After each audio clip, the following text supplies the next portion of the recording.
Nobel de littérature, ils sont là tous les deux, Octavio Paz et Wole Soyinka. On parlera de la pièce de théâtre de Wole Soyinka avec Christophe Thierry, son metteur en scène dans un instant. Octavio Paz, je vais commencer par vous pour 2 livres, La Flamme double et Un au-delà érotique, le Marquis de Sade, paru dans la petite collection Arcade, les 2 livres chez Gallimard.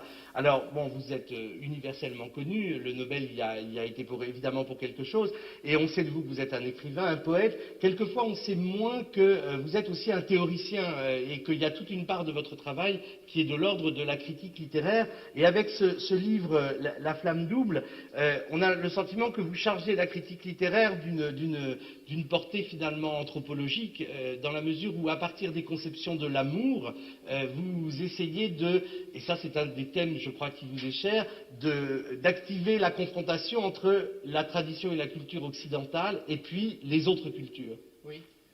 C'est-à-dire, j'ai tâché de comprendre le phénomène de l'amour, que c'est un phénomène universel, tout le monde parle de l'amour, et quelquefois on le pratique. J'ai tâché d'insérer ce thème fondamental dans le monde moderne.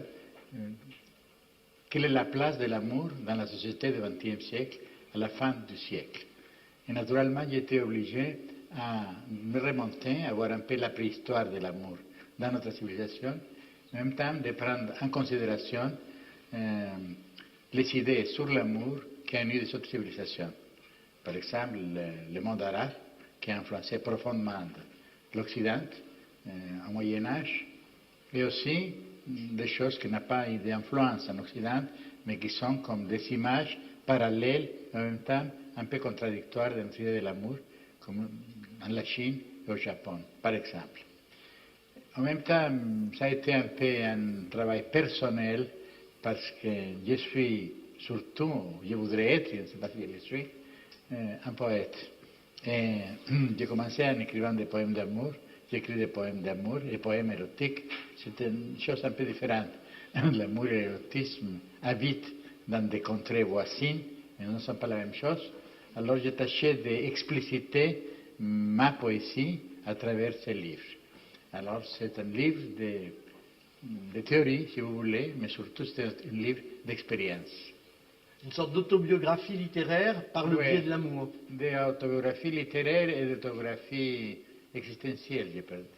Enfin, elle est très discrète, hein, il n'y a pas d'aveu fracassant. Non, ce n'est pas de la biographie, ce n'est pas de la biographie, c'est tout ce qui reste de la biographie, l'expérience.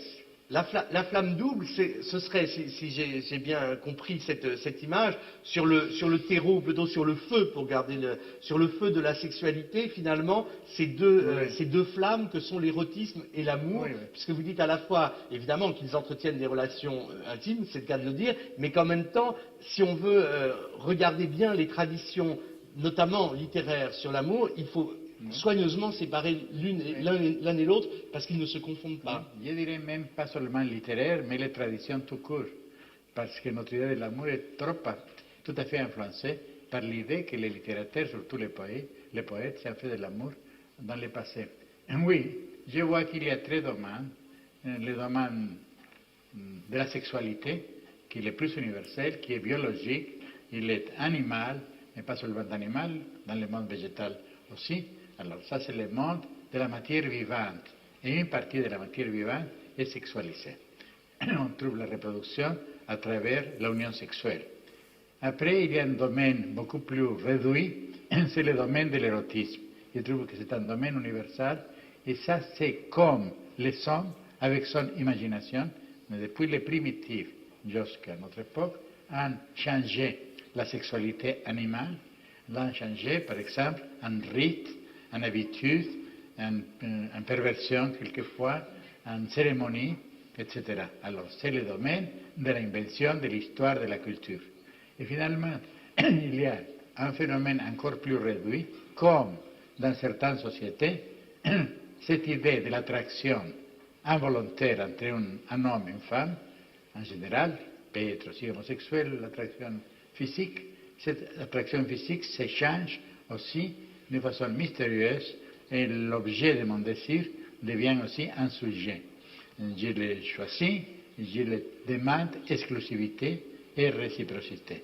Alors, c'est aussi un exemple de ce phénomène de la liberté. Comme nous sommes des objets de la destinée, du déterminisme, et comme en même temps nous sommes capables de transformer l'objet en sujet et le sujet en objet. C'est le paradoxe de l'amour, je dirais c'est le paradoxe de l'homme même. L'amour est pour vous une sorte de lieu ultime de toutes les contradictions humaines, à la fois entre le corps et l'âme, pour cette notion de personne, et puis entre la liberté et la contrainte, puisque vous dites de l'attraction d'un sujet sur l'autre que c'est une fatalité librement consentie. Oui, oui, on trouve cette dialectique de la liberté aussi dans le monde social, dans le monde de l'art, dans le monde de la science, dans le monde des relations, et naturellement dans le monde de la politique. Je dirais que les deux extrêmes des relations humaines sont, d'un côté, la relation amoureuse ou la relation érotique qui se réalise dans le monde fermé de la chambre. De l'autre côté, l'activité politique qui se réalise à la Chambre aussi, en France d'ailleurs, au oui, Parlement. Oui, mais la Chambre du Parlement, c'est à la vie de tous les banques. Hein? C'est public, c'est la place publique. Mais en même temps, il y a une dimension réellement politique à votre vie, parce que si vous avez cette démarche-là et si vous poursuivez cette investigation sur l'amour, c'est aussi que vous sentez que la domination de l'Occident et des modèles occidentaux devient aussi une sorte de machine à uniformiser oui. les représentations de l'amour. Ce n'est pas seulement l'Occident, je dirais plutôt la technification de l'Occident. Non, je trouve que la grande menace de notre notion traditionnelle de l'amour se trouve dans la technification de la vie, dans certaines conceptions de la science moderne envers la personne humaine. Alors si on touche la personne humaine, on touche l'amour, mais on touche aussi la vie politique, les droits de l'homme, etc. Tout est lié. L'amour n'est pas un phénomène isolé, il fait partie de la société, et pour comprendre bien l'amour, il faut comprendre les autres phénomènes, y compris le phénomène politique. Une des grandes absences que je trouve, un des grands manques que je trouve dans le monde moderne, par exemple dans la pensée politique moderne, a été l'absence de la notion d'amour, de force affective dans la vie politique.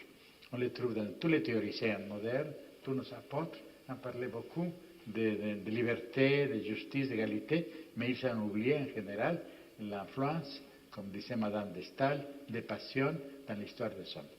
Alors, sans les passions, il n'y a pas d'histoire, il n'y a pas d'humanité, il n'y a pas de culture. Il y a un thème qu'on a souvent rencontré dans votre œuvre de poète et d'écrivain, c'est une réflexion sur le temps. Et je me suis demandé si cette quête que vous aviez autour de la notion d'amour ne rejoignait pas votre investigation sur le temps, parce que est-ce que les représentations et les pratiques de l'amour ne sont pas différentes, essentiellement parce que le rapport au temps n'est pas le même d'une culture à l'autre? Oui, oui. C'est-à-dire, oui, en effet, l'amour est un produit du temps, comme toutes les choses qu'ont fait les hommes. Nous sommes faits du temps, nous changeons. Mais je dirais aussi que l'amour, dans toutes les sociétés et dans toutes les époques, est une sorte de pari contre le temps, envers le temps. Parce que l'amour est sujet au temps. J'aime certaines personnes, et cette personne peut mourir, peut vieillir, peut devenir malade, peut m'abandonner, peut me trahir. Moi aussi, je peux changer. Nous sommes sujets aux accidents du temps. Et l'accident le plus grand, c'est la mort. Alors, l'amour, c'est faire face au temps, tâcher pas de soumettre le temps à notre volonté, ce n'est pas possible, mais au moins de pactiser avec le temps. Il y a dans mon livre, dans le dernier chapitre, je cite, je me rappelle d'un mythe d'Ovide, de deux vieilles dames, une femme, une vieille femme et un homme aussi vieil, Philémon et Baucis, que finalement, les dieux, c'est une fable très jolie, les dieux les concèdent longue vie, et finalement, puisqu'ils vont mourir comme tous les êtres humains, ils deviennent des arbres. Ça, c'est merveilleux parce qu'on peut trouver dans l'amour une sorte d'invitation à retourner à la nature. Une chose que pour nous les modernes, que nous sommes éloignés de la nature, c'est fondamental. Alors, À côté de ce livre, La Flamme double, il y a l'édition d'un au-delà érotique, Le Marquis de Sade, et votre rapport à Sade on peut le repérer comme des petits cailloux sur le chemin du Petit Poucet, puisque vous aviez consacré un poème à Sade au moment où vous l'aviez découvert. Je sais pas, un poème qui s'appelait Le Prisonnier, en 48. Après, vous avez fait un essai sur Sade dans les années 60. Vous y revenez, et je me suis dit, est-ce que c'est pas un peu aussi votre fraternité avec le surréalisme qui fait que Sade a toujours été finalement... Oui, ma fraternité avec le surréalisme aussi, parce que c'est un personnage qui, dans certaines mesures, est un emblème de liberté, mais en même temps, je voulais prendre mes distances avec ça, avec sa pensée, avec sa philosophie. Et ça, c'est pour ça que j'ai écrit ce livre. Mais le poème est un poème d'enthousiasme, mais les autres sont des tentatives de prendre mes distances et de voir un peu dans la figure énigmatique de Sade l'autre côté. Et cet au-delà érotique, c'est quoi? Pour Sade, c'est l'impassibilité. C'est une sorte de notion philosophique. Alors je trouve que, comme dans beaucoup de penseurs du XVIIe siècle, chez Sade, il y a un visage libertaire, mais il y a un autre, utopique, tyrannique. En homme du plaisir, il parle de la liberté de passion, mais en même temps, il parle des droits à la jouissance, y compris l'assassinat d'autrui. Alors, à ce moment, la liberté devient oppression. J'ai voulu montrer dans cette petit livre les mirages de la liberté, les ambiguïtés de la liberté. On ne peut pas penser la liberté sans penser à son contraire, la destinée, la fatalité comme déterminisme.